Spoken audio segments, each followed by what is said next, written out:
అందరికీ నమస్కారం అండి. నేను మీ తోట ముకుంద న్యాయవాది. గత 4 రోజుల క్రిందట ఒక క్లయింట్ నా దగ్గర రావడం జరిగిందండి. తనకి పోలీస్ స్టేషన్ నుంచి కాల్ వచ్చిందంట. పలానా ఒకరు కంప్లైంట్ పెట్టారని చెప్పేసి ఆయన నా దగ్గర రావడం జరిగింది. ఆయన ఎంతో మానసిక ఆవేదనతో బాడీ అంతా చెమటలు పట్టేసి ఒక టెన్షన్తో, ముకుందన్న నాకు పోలీస్ స్టేషన్ నుంచి కాల్ వచ్చిందన్న, అన్న నాకు భయం వేస్తుంది అనేవంటి పరిస్థితిలో ఆ క్లయింట్ ఉన్నాడండి. అసలు పోలీస్ స్టేషన్ నుంచి కాల్ వస్తే మనం టెన్షన్ పడాలా? ఒకరు మన మీద కంప్లైంట్ పెడితే మనం దిగులు పడాలా? మనం ప్యానిక్ ఫీల్ అవ్వాలా?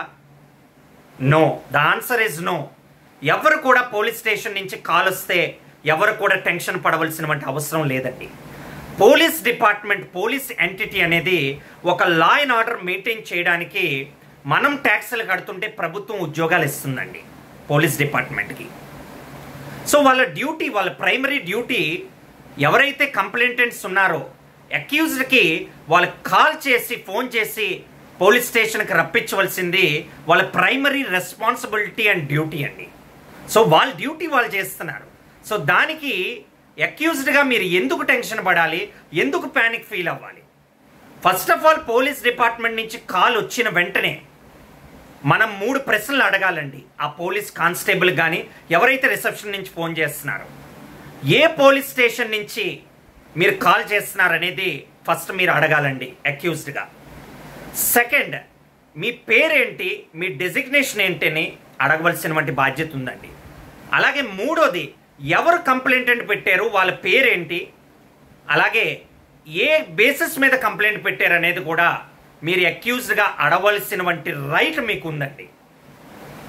అలాగే పోలీస్ స్టేషన్కి వెళ్ళేటప్పుడు మీరు ఒక్కరే వెళ్లకుండా మీ శ్రేయోభిలాషులు కానీ, మీ ఫ్రెండ్స్ కానీ, ఫ్యామిలీతో పాటు ఒక 3 నుంచి 4 పాటు వెళ్ళండి. వెళ్ళిన వెంటనే అక్కడ ఏమి మిమ్మల్ని అరెస్ట్ చేశారు, మిమ్మల్ని ఏమి ఇబ్బంది పెట్టరండి. ఫ్రెండ్లీ పోలీసింగ్, పోలీస్ అనేది మీరు సొసైటీలో ఒక ఫ్రెండ్లీ పోలీసింగ్గా భావించండి. కంప్లైంట్ వచ్చిన వెంటనే మీరు వెళ్ళండి. మీరు వెళ్ళి మన లీగల్ ప్రిన్సిపల్, ఒక ఇంపార్టెంట్ లీగల్ ప్రిన్సిపల్ మీరు ఎప్పుడు కూడా గుర్తుపెట్టుకోవాల్సిందిగా కోరుతున్నానండి.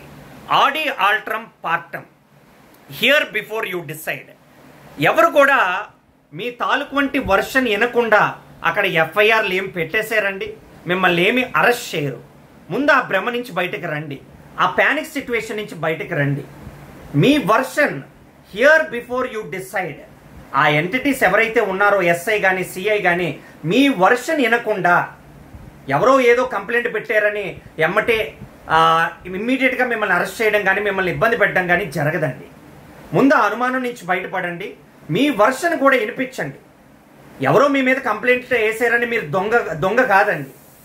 It is an allegations. ఆ అలిగేషన్స్ని మీ వర్షన్ పరంగా మీరు ప్రూవ్ చేసుకోండి పోలీస్ స్టేషన్లో. ఇన్ కేస్ మీ వర్షన్ విన్నా కూడా పోలీస్ వాళ్ళు కన్విన్స్ అవ్వకపోతే మీరేమి దిగులు పడద్దు. There is a due procedure established by law. ఇంకా ఛార్జ్ షీట్ అవ్వాలి, ఎఫ్ఐఆర్ అయిన తర్వాత ఛార్జ్ షీట్ అవ్వాలి, ఛార్జ్ షీట్ అయిన తర్వాత కోర్టుకు మూవ్ అవ్వాలి. కోర్టులో మూవ్ అయిన తర్వాత ఎమ్మటే మిమ్మల్ని ఏ రకంగా కూడా ఎమ్మటే తక్షణమే మీకు జడ్జిమెంట్ ఇచ్చారండి. అంటే చాలామంది ఏ భ్రమలో ఉన్నారంటే వాయిదా వేసిన రోజే కేసు కొట్టేస్తారా, కేసు జడ్జిమెంట్ ఇచ్చేస్తారా అన్నది ఉండదండి. కోర్టులో there is a due procedures established. Trial అనేది అవుతుంది, చీఫ్ ఎగ్జామినేషన్ అవుతుంది, క్రాస్ ఎగ్జామినేషన్ అవుతుంది, ఆర్గ్యుమెంట్స్, ఇద్దరు లాయర్స్ ఆర్గ్యుమెంట్స్ వింటారు, అప్పుడు జడ్జిమెంట్ ఇస్తారండి. సో ఒక ఎఫ్ఐఆర్ వేసిన వెంటనే, ఒక కంప్లైంట్ రికార్డ్ అయిన వెంటనే మీరు దొంగని కాదండి.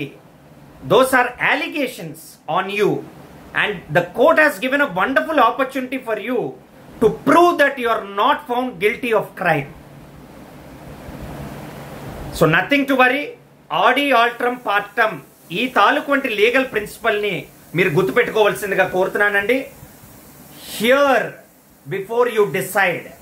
ఒక ఎంప్లాయ్మెంట్లో కూడా ఒక ఎంప్లాయీ ఇంకొక ఎంప్లాయీ మీద కంప్లైంట్ పెడితే ఆ బాస్ అనేవంటి వ్యక్తి 2 వర్షన్స్ వింటాడండి. 2 వర్షన్స్ వినేవంటి రైట్ మనకుంది, మనం మాట్లాడేవంటి స్వేచ్ఛ మనకుంది, ఆ బాస్ని కన్విన్స్ చేసుకునేవంటి మన లీగల్ ప్రిన్సిపల్స్ మనకున్నాయి. సో ఎవరు అధైర్యపడవలసిన పని లేదు. ఆడి ఆల్ట్రమ్ పార్టమ్, hear before you decide. Either మీ బాస్ కానీ, పోలీస్ స్టేషన్లో పోలీస్ డిపార్ట్మెంట్ కానీ, జడ్జి గారు కానీ, yes they will give you a reasonable chance to explain yourself that you are not found guilty of a crime. So don't panic my dear friends, we are here with you, your Stota Mukund advocate. For legal advices and suggestions, WhatsApp and call us at 9160 345 375. Thank you. Jai Hind.